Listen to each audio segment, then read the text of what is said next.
Big bumblebees, lots of them here. You can hear them humming. They're 3 times the size of the normal bees. I don't know how many times exactly, but that's just a guess. Good morning, everybody.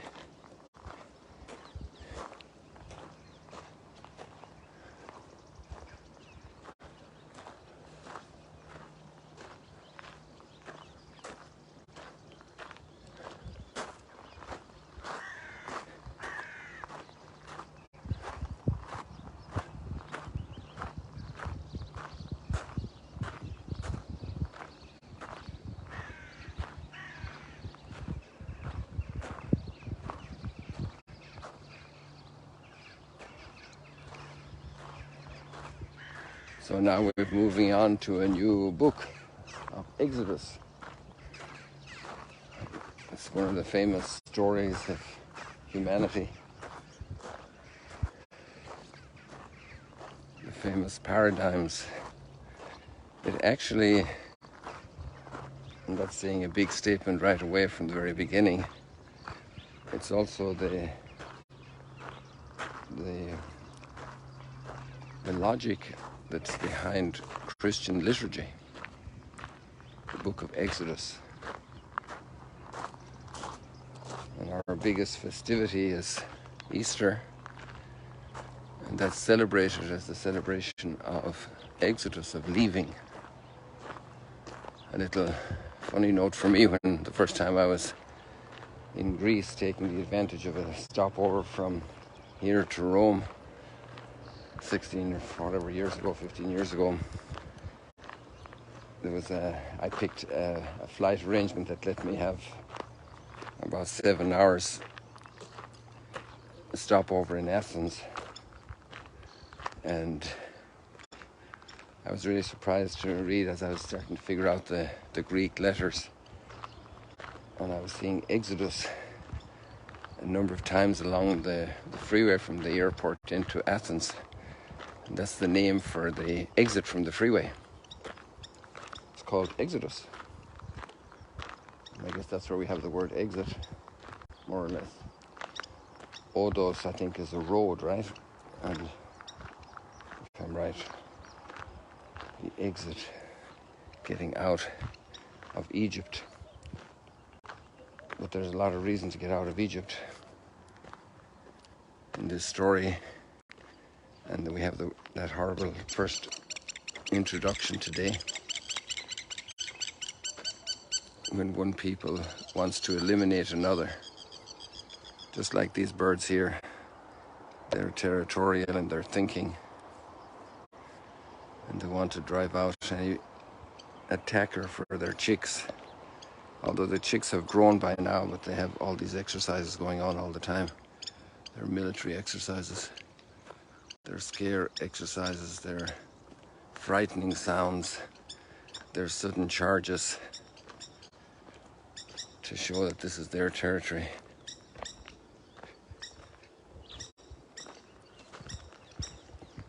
When we change gift into possession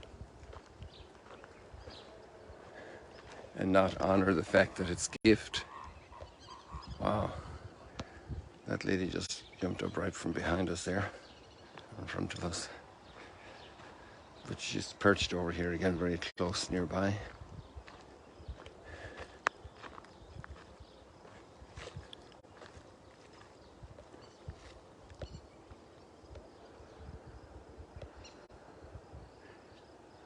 To have our own space is very important. When people encroach on it, it's not very nice. We get nervous. We size up immediately who's that encroaching, and we take necessary measures.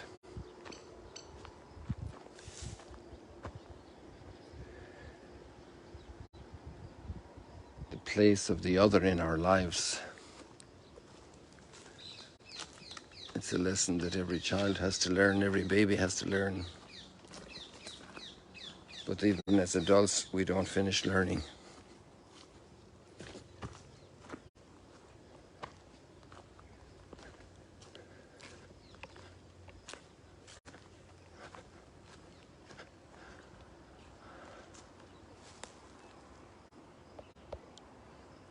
Oops, I didn't. That wasn't my intent. I just wanted to focus in there on that bit of light.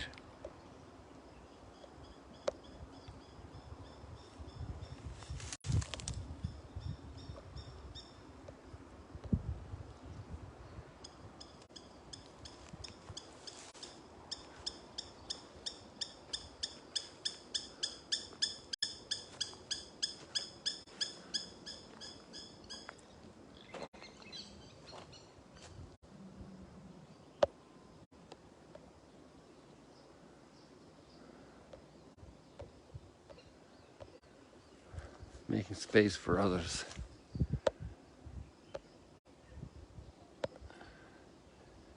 And the space that we need for ourselves. And each of these purple herons has their own space that they're patrolling and guarding.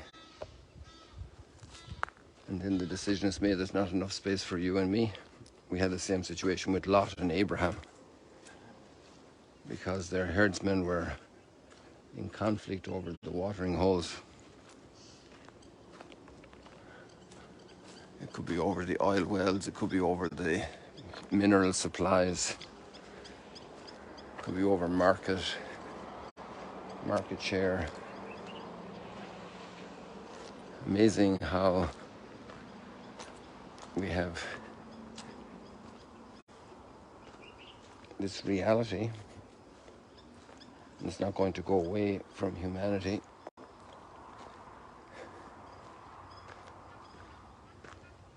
And how much do we need? Perceiving the other as a threat.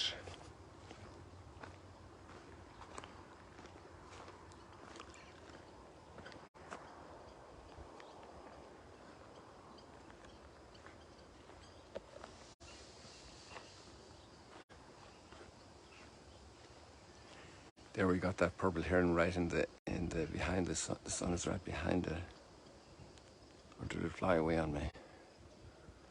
I think it probably flew away. No, it's there. Let's see if we can get a nice shot of it. Look.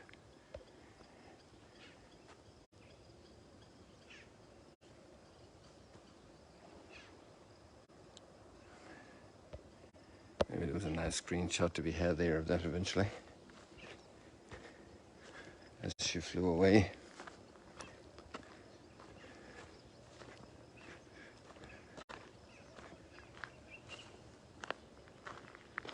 Wow, it's amazing this camp is completely emptied.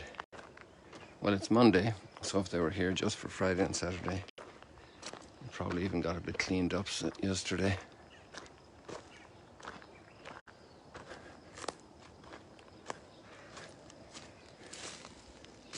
And then the hostile measures that are called for by the Pharaoh.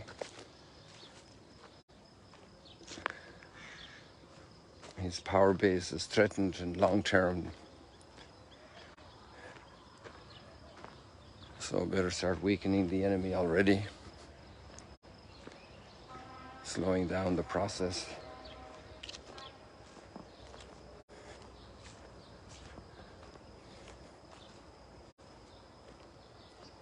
And even ordering the death of the babies, the baby boys.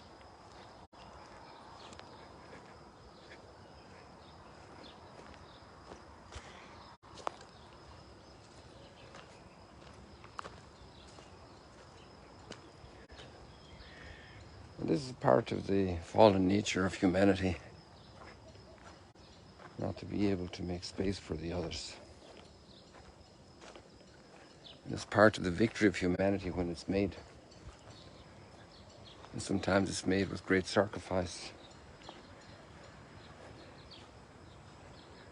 And every generation, I think we have our role and our opportunity to be involved in this human conflict.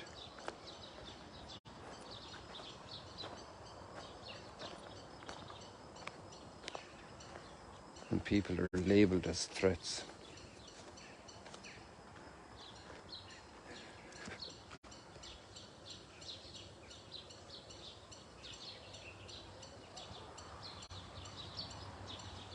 You hear all the birds?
And it's good for us to remember at this point in the story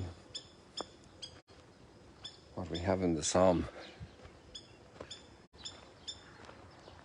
Our help is in the name of the Lord. And we see many injustices, many oppressions. And there are many, many groups working against that continually.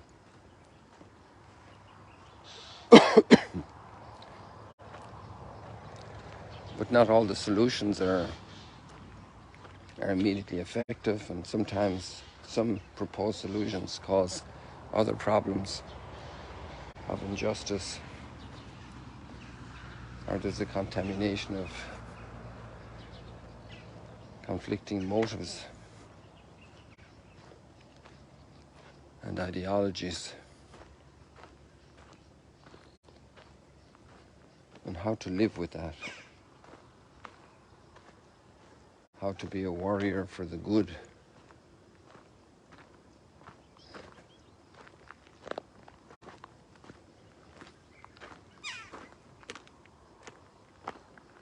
Without using the tools of the bad. Without using the criteria and the approach of the bad.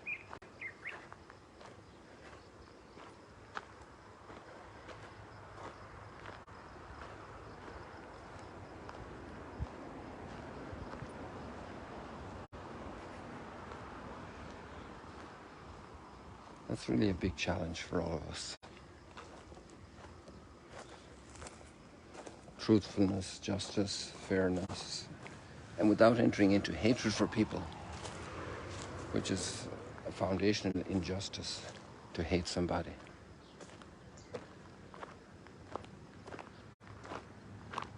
Our help is in the name of the Lord.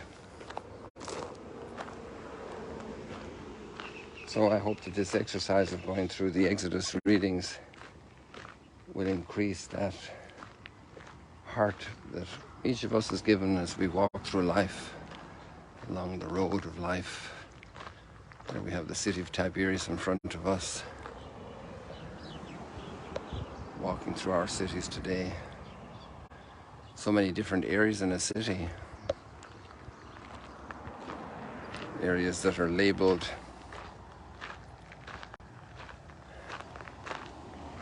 entire cities, sometimes labeled entire categories of people, sometimes labeled.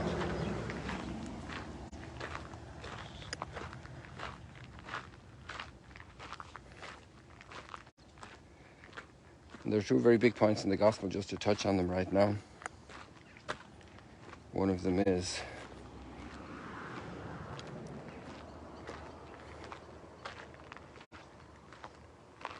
Jesus alerting his disciples that they shouldn't be surprised that when people embrace the message of reconciliation, the message of forgiveness of enemies, the message of leaving idolatries, of turning the other cheek, that's going to provoke hostility from others, very severe hostility.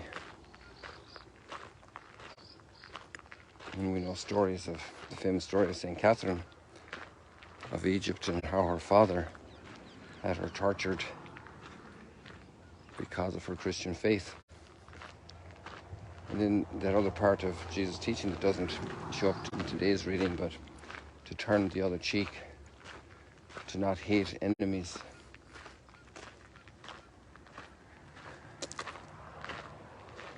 What a challenge. And then there's another part of the text that's quite surprising, what Jesus is asking for. And I let you read the text, but I don't think any other religious leader that we know of has ever asked for that. And as you read those surprising lines of the gospel,